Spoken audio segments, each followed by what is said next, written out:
Well, I wish we had bought it that cheap, Jonathan, but no, we paid at the time, as I remember, probably 11 or 12 times after-tax earnings. It was not a discount from book value. I'm not sure where those numbers got. Well, we bought 80% of the company.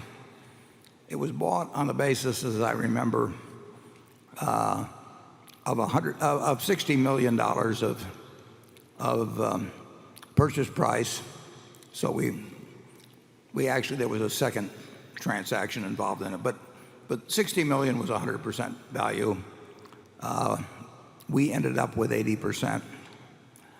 The 60 million would have been more than book at the time, not way more, but more than book, and it would have been a multiple of 11 or 12 times earnings. As I remember, the sales were about 100 million. Pre-tax margins were in the 7% range, so it was about 7 million pre-tax, and 4.5 probably after tax. That's ballpark. So it was not a bargain purchase. It was a great business. It was a wonderful opportunity to join as fine a family as I've ever met. But it was, and incidentally, there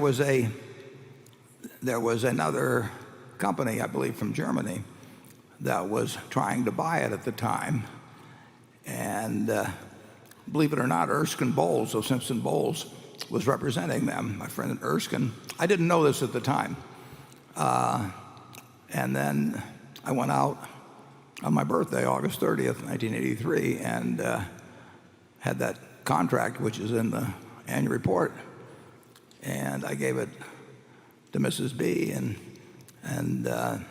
she didn't read, but Louis, her son, told her what was in it, and I never asked her for an audit.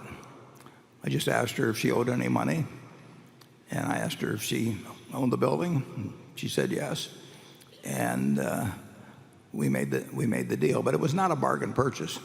Now, if you want to talk about bargain purchases, we should talk about going out to the Nebraska Furniture Mart.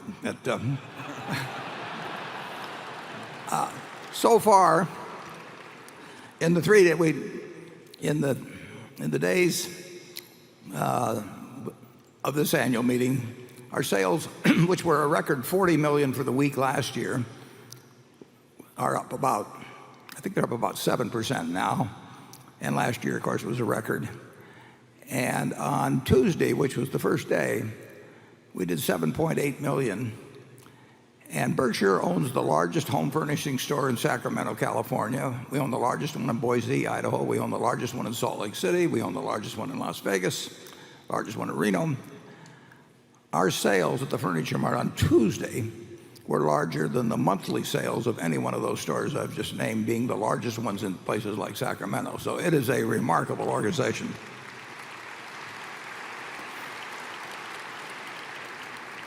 And the good news is there's still time for you to avail yourself of those prices.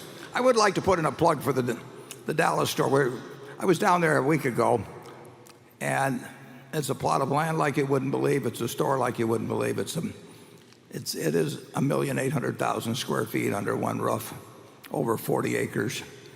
It will do more volume, I predict, than any other home furnishing store in the world.